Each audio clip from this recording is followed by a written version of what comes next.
Have you ever felt an obsession so incredibly deep, so frighteningly intense, that you'd willingly risk your career, your family, and your actual life just to prove the rest of the world wrong? Welcome to today's Explainer. We are diving into the mind of a man who did exactly that, staring straight into the dark heart of the Amazon and absolutely refusing to blink. Think about this for a second. If you stumbled upon a secret path in a deadly jungle that led to untold historical riches, would you run back to tell everyone, or would you just vanish into the trees to keep it all for yourself? This isn't just a fun hypothetical. This is the exact questions surrounding a century-old mystery that swallowed our subject whole. Back in 1925, while most folks were living safe, quiet lives, Colonel Percy Harrison Fawcett looked at a completely blank, unmapped space in South America and decided his destiny was waiting for him right there. He marched straight into what was widely known as the green hell of the Amazon. And get this, he didn't go alone. He brought his 21-year-old son along for the ride. Just imagine making that choice as a parent. Part 1, a deadly jungle obsession. To really understand why Fawcett vanished so completely, we have to dig into the mindset of a guy who simply refused to fear the unknown. I mean, what kind of person willingly walks into a green nightmare? Well, Fawcett was no amateur thrill-seeker. He was a highly decorated British artilleryman and an expert geographer who spent years mapping the most treacherous borders on Earth. But here's the crazy part. He had this bizarre, almost supernatural immunity to the jungle. The Amazon is this chaotic, boiling soup of malaria, flesh-eating bacteria, and predators. Yet, while other men were dropping like flies all around him, Fawcett just walked through it, completely untouched. He was a cold, calculating survivalist. But he wasn't hunting for standard pirate gold. He was chasing an ancient ghost hidden deep within the Mato Grosso region of Brazil. He called this sprawling, prehistoric metropolis simply Z. He was absolutely convinced this civilization predated ancient Egypt and would literally rewrite human history. Which brings us to part 2, the clue and the critics. So why risk everything? Why walk away from safety and respected career? Because the intellectual elite back in London practically laughed him out of the room.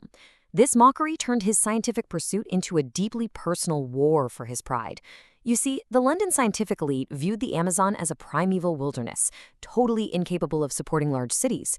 They thought any exploration required massive expeditions with hundreds of porters. Fawcett completely disagreed. He believed hidden stone cities were out there, under the trees, built by an advanced global empire. And his strategy? Go in with an ultralight team to avoid hostile attention. And you know, Fawcett wasn't just guessing based on a hunch. He had a secret weapon. It was called Manuscript 512. Preserved in a library in Rio de Janeiro, this 1753 document was written by a Portuguese fortune hunter who claimed he literally stumbled upon a massive, walled stone city in the Brazilian interior. It had arches, statues, and mysterious hieroglyphs. Fawcett swore up and down that this was the civilization of Z. Part 3, into the green hell. All that friction and mockery in London, combined with the tantalizing clues of Manuscript 512, pushed him into a final, desperate gamble. On April 20, 1925, he set out. But instead of taking a massive army of hardened soldiers, he made the chilling choice to stick to his ultralight theory. He took a crew of exactly 3 people. Just himself, his 21-year-old son Jack, and Jack's best childhood friend, Raleigh Ramel. Walking into the most dangerous jungle on Earth with just your idealistic kid and his best friend. It's wild to think about. Looking at the timeline of their descent, you can really feel the isolation setting in. They moved fast. By May 29, 1925, they reached a location Fawcett ominously named Dead Horse Camp. And this is the exact moment where the story shifts from a grand adventure into a permanent nightmare. The jungle out there was thick, hostile, and actively trying to kill them.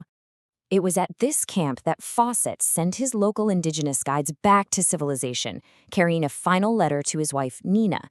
It contained this haunting line: "You need have no fear of any failure." Right after those words were sent, the jungle closed behind the 3 men forever. The silence that followed has lasted for an entire century. Part 4. How did Fawcett vanish? When they didn't return, the world went into a panic. Over the next several decades, it's estimated that over 100 rescuers actually died plunging into the Amazon trying to find them. That massive, tragic death toll forces us to systematically break down the three most likely reasons Fawcett and his small crew never returned. Let's look at why they vanished. Theory number 1 points to a fatal cultural clash. For a long time, the accepted idea was that they were killed by a local indigenous group. The Kalapalo tribe actually has an oral history of 3 white men arriving in their village. According to the story, the older leader, who sounds an awful lot like Fawcett, showed zero respect to the tribal elders. He was arrogant, completely ignored their strict warnings, and marched straight into the territory of hostile neighboring tribes. 32 is less cinematic, but deeply tragic. Disease and starvation. Remember that ultralight team strategy? It had a fatal flaw. Before they even reached Dead Horse Camp, Raleigh Ramel was suffering from a severely infected, swollen leg from tick bites. In a brutal environment where you have to hunt and move constantly just to survive, a crippled team member is basically a death sentence. It's highly likely this infection stopped them from hunting, leaving them to quietly succumb to starvation or malaria under the dense canopy. But Theory 3 is the one that really messes with your head. The voluntary disappearance.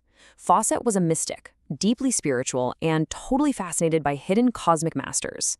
So what if he actually survived? Did this man, who was so disgusted by the modern industrialized world, find a peaceful tribe and simply choose to stay? Did he live out his days as a revered spiritual guide, entirely off the grid? Part 5. The shocking modern discovery.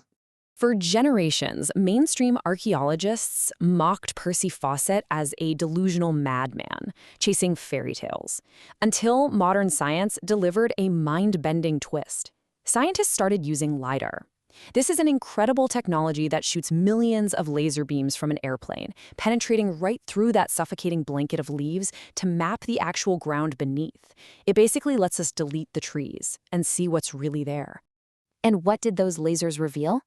Right in the exact region Fawcett was exploring, archaeologists found massive, sprawling urban networks.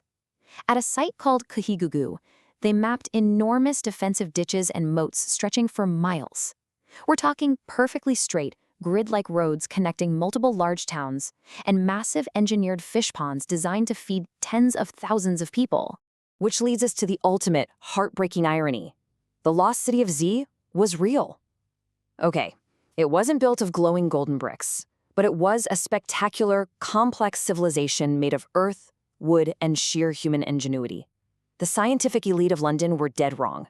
Colonel Percy Fawcett had been standing right on top of the truth the entire time. He just didn't live long enough to tell the world.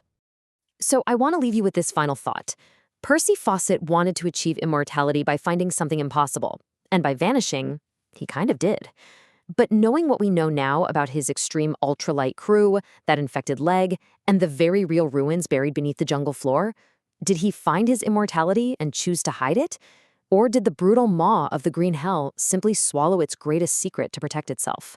Thanks for exploring this with me today. Keep questioning what's hidden on the map.